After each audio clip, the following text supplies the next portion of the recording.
Hi, welcome back. Today we're going to do an oil change on my motorcycle. I'm going to take it for a ride, get it hot, and then we'll start draining the oil.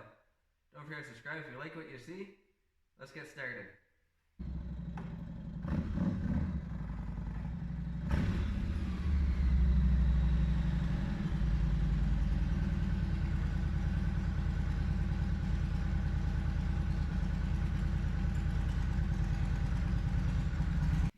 And when I'm draining the oil, I always pop the seat off. On these bikes it's really easy.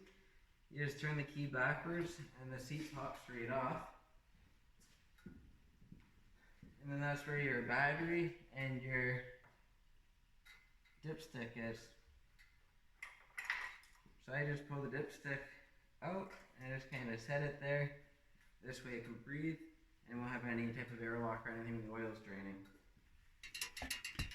Alright, so here's the first drain plug. That's for the reservoir, so we're going to open that one up first, and then we're going to open up the one on the actual motor itself,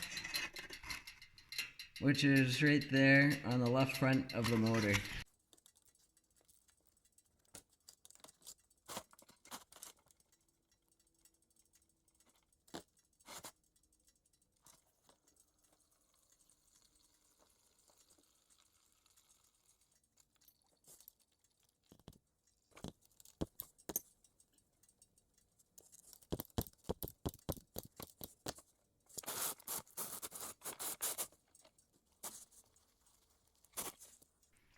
Alright, that's both drains out.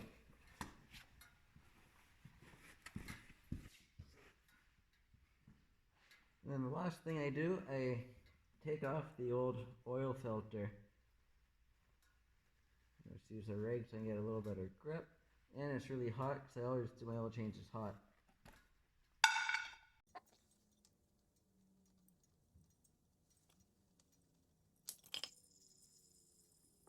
So one thing I try to do whenever I do my oil changes, I try to do them right before supper. So now I have the bike draining, and I'm just going to go in, eat supper, come back in an hour or so, and then I will start closing it back up and get new oil in. This way I know I got as much oil out as possible. And then the other tricks that I have that I do when I do my oil changes, I put the bike up on some 2x4s or 2x6s, and then I put two 2x4s underneath the kickstand. So it brings the bike up a little bit higher, just so I can use my regular oil pan for cars. And then it holds a lot more oil, and I can just let it sit and not have to worry about anything overflowing. And I also put cardboard underneath it too, because for whatever reason on bikes you can never get all the oil in the pan. It always gets everywhere, so with cardboard underneath it, it makes cleanup a lot quicker and easier. So I'm going to let this sit, and I'm going to have supper, and I'll be back in an hour or so. I'm going to start putting my plugs back in. I finished my supper. Doesn't really matter which order you put them back in. I always just wipe them down and get all the old crummy grease and everything off of them with a rag.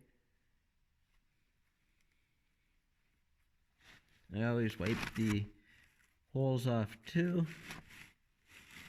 Make sure there's no dirt or grease or any crud there.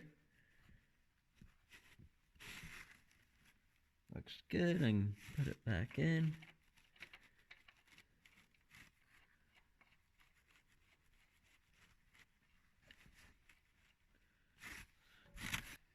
So you don't want to over tighten things, but you also don't want to go too loose and then have your plugs come out on the highway, because you'll lose all your oil, which wouldn't be good. And then on your oil plugs, there's a small little gasket on them. I always just reuse them. If they look really buggered up, I'll change it, but normally there's nothing wrong with them. You can get away with reusing them and save a few bucks.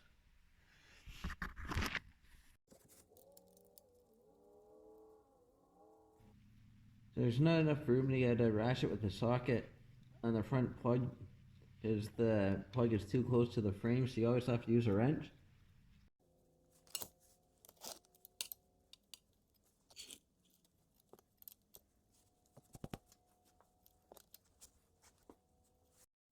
Alright, now we're getting to the oil filter. So, I always like to put a little bit of new oil in the new filter. So I just took the plastic off there. And I use the Yamaha oil. I use the 20W50. It's a little bit, it's the thicker of the two that you can run in this bike by Yamaha specs. I do a lot of highway running, so I like to run the thicker oil.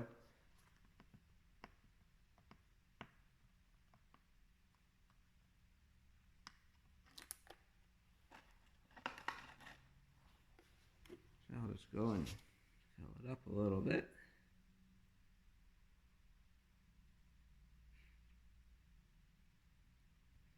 I just figure this will give the motor more lubrication faster on initial startup, so I won't have to fill it up as much. Let's dip my finger in a little bit, and I'll make sure that the O-ring has lubrication on it too, and that helps to prevent any damage on installation, because it will slide on the surface instead of biting and tearing itself. So now that that's filled up, give it just a little bit more, but not much, because it is a horizontal mount. So I'll put just a little bit more in it. So if you have it all the way full, as soon as you tip it sideways, you lose most of your oil. That's where the filter goes, right here. So I'm just kind of clean up all the excess that I can get, and clean up where the O-ring goes. Make sure there's no crud or anything. Make sure everything looks okay.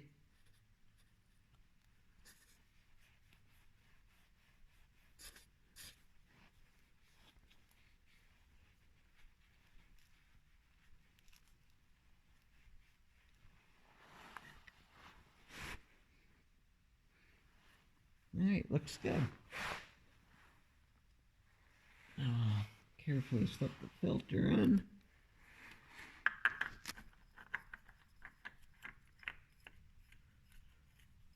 And then with this, I just bring it to snug, and then just a small little turn, so it can't back off. But if you go too tight, then they're really hard to get off after, and that's not good either. Alright, now I'm going to dump my oil in. I just pull the dipstick out, put my filter in there, wipe the dipstick off too.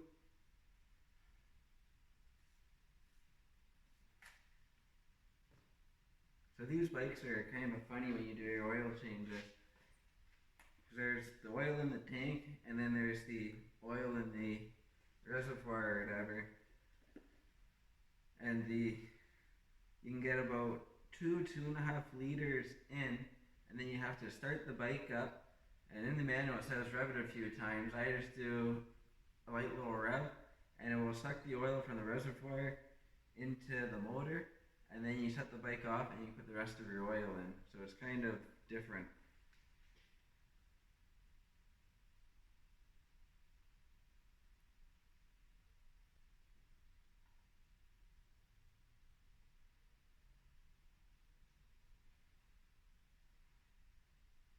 Yeah, that's about 2.5 liters in there.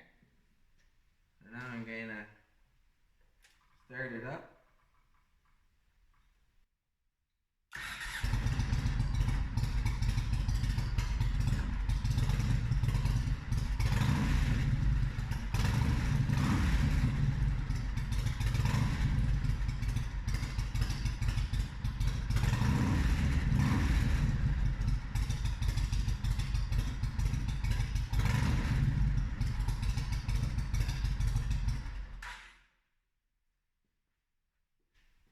Now I should be able to dump the rest of the 4 liters in.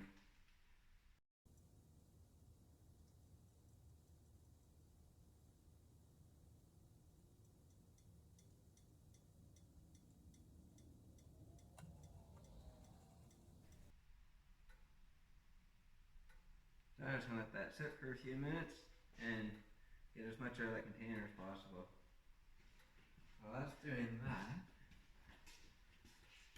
all my old oil, I always put into other old containers, and then I bring it to hazardous waste whenever I have a few containers kicking around, so it gets disposed of properly and is environmentally friendly. Alright, I ran it for a couple minutes. I pulled the dipstick out, wiped it off. I'm going to put it in to check my level.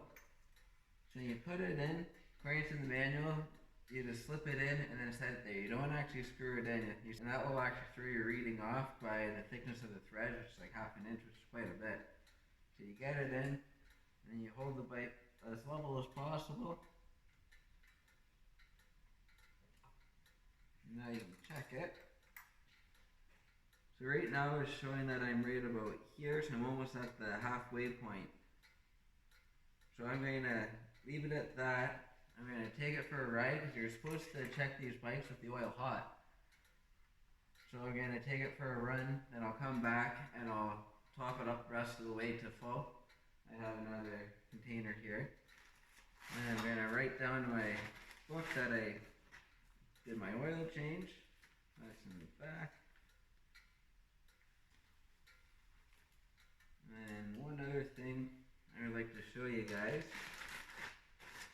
I added a oil pressure gauge on my bike.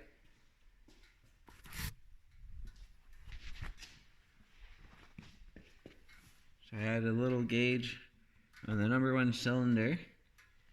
So I got a banjo fitting with a kick on it, and I bought an oil pressure gauge online, and then I had to get a longer banjo bolt, and then just couple them together. Is pretty easy and relatively cheap. I think I paid about $20 for the gauge, and I think it was $5 or $6 for the fitting and another $5 or so for the bolt. So now I can monitor my oil pressure, which is good. My gauge, I went from 0 to 100 psi.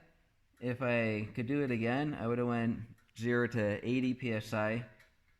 On the freeway, I'm running around 40 psi, and then the odd time when you're really giving her, when the engine's still a little bit on the cooler side, or if it's really cold outside, you'll get around 50. So if I would have had 0 to 80, I would have had a more accurate reading. Because when the oil gets warm and you're at lights, it'll drop down. Normal oil pressure at idle, once the engine's hot, is around 5 to 10 psi. And if it gets really hot out and your idle's too low, you'll actually lose all oil pressure. I've had that happen when I've been riding on the freeways, and you get into construction when you're more downstate, and you're in that stop and go, and you look down and there's actually no oil pressure till you give it a little extra gas, and then your oil pressure will come back up. So I definitely like having an oil pressure gauge on there, and it works pretty good. So there it is, fire the bike up.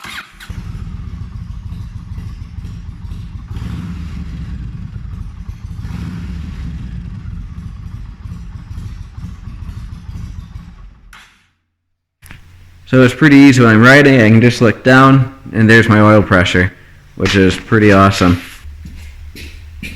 Alright, I just got back from a ride, so I'm going to check the oil level and see how it is.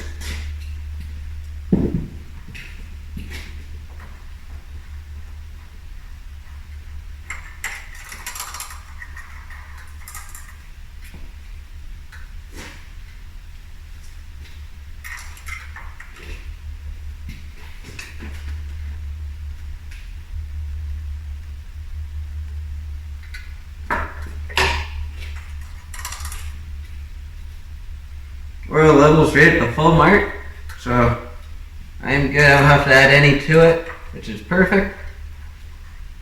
Now I'm good for another 6,000 kilometers. I do the oil changes in 6,000 kilometer intervals, which is dealer spec. Perfect. Well, that's the end of this episode. Thanks for watching. Don't forget to subscribe and share with your friends. See you next time.